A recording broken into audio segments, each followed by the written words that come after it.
So here we are with the new Defender. So what is it about this car that makes it not a real 4x4? In this video we're going to find out what features of this car make it a car which is more an SUV than a 4x4. Let's dive straight in.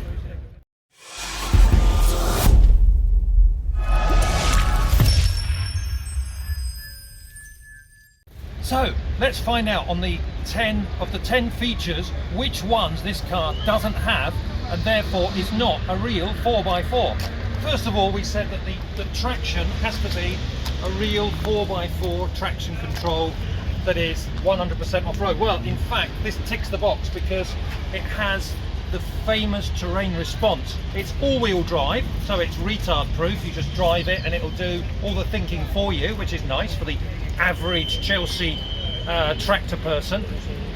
But at the same time, as well as that, it also has, number 2, low range, which is the absolute red line when it comes to 4x4. So it has a fantastic traction control, it has terrain response, and it also has low range.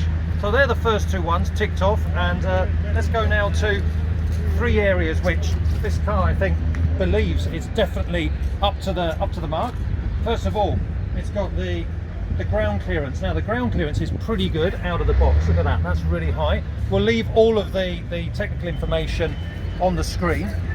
The second, and also remember, you can raise this with, nearly all the versions have the little airbags in there that lift it up. There's one version where you can actually specify coils. So ground clearance is no problem, it's actually brilliant.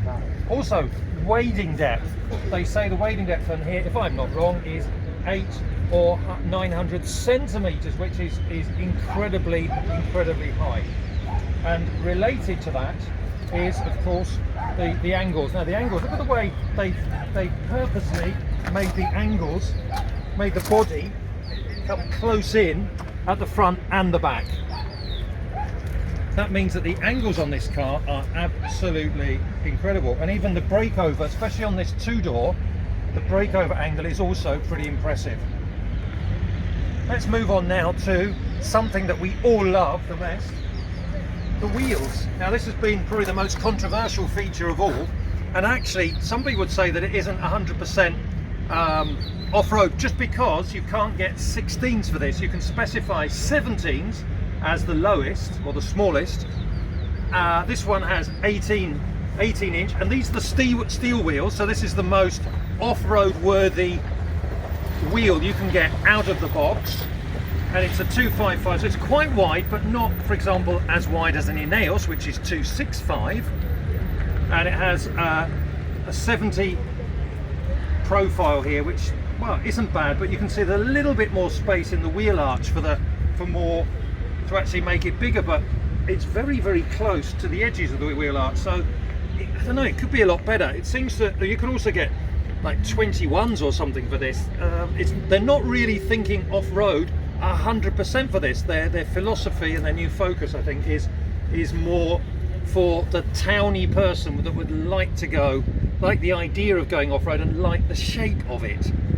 The other good thing is, you'll notice at the back, which is probably the saving grace for this, is the fact that it actually has the spare wheel on the boot, but it's the traditional one that opens all the way out. Unlike the Ineos, there isn't a nice little door that you can open and close. But anyway, at least it has a full-size wheel on the back. So the wheels are just about safe, but they could be a little bit better. So let's have a look now at the chassis and the axles. Well, a traditional 4x4 has the body on chassis. This doesn't, as in all of the Land Rovers and Range Rovers now, all of them are monocoque or one piece. So purists would say that is not 100% 4x4. Also, the axles, if we have a look underneath, just very quickly, they are not solid axles either front or back. All right, so they're independent ones. I imagine that these are built for purpose. Actually, that's the Ineos slogan, isn't it? They're built for off-road, but they're not solid. So that will actually hold you back if you want to do any type of project work on the car. So is it off-road ready? Well, you can stay down here actually, because we can actually see, is it off-road ready? Well, this doesn't come with any protection out of the box, does it? It should have some points where you can actually tow it out, some recovery points. I think this might be one of them, and it has a couple at the front as well. What else does it have out of the box? Okay, well, it comes with you know, for the roof rack, has the roof rails, recovery points, as we say, and it's basically built for off-road. That you can see that, although it doesn't look bad on the road either. So the last point, point 10, is what sort of accessories can you get if you want to do a project on this car. Well, right now this is a new car, so you normally don't get as many accessories, of course, as you would for an older Defender, in which the list is endless. On this one, you can get get lift kits.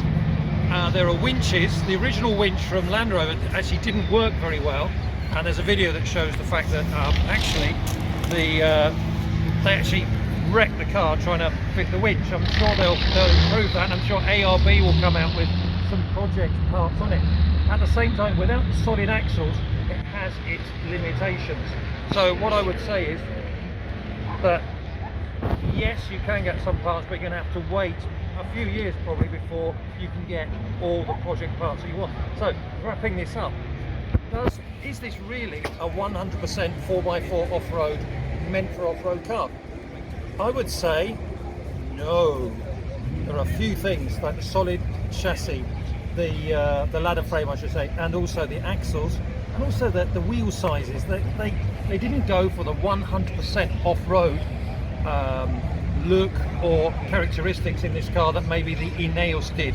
So if you're really wanting to go off-road but you want a car that can really do it, I'd probably go for the Ineos Grenadier. For this one, if you just want to look cool, if you're driving around town and you want to do the odd muddy car park like we have down here in the Les Commas 4x4 festival, then this would be, you would be the king amongst all the other SUVs. So it's kind of an SUV as well. So I don't know, in the end it's up to you. If you like it, you've got the money. I mean, if I had the money, I'd probably go, yeah, why not buy it? I'm not going to do anything radical in it. It will be fine. It will do 90% that any other radical 4x4 can do, but it's just going to be more difficult to repair it and cost you more to do it. Okay, so if you like the video, give us a thumbs up, subscribe and hit the bell, and we'll see you soon for more amazing 4x4.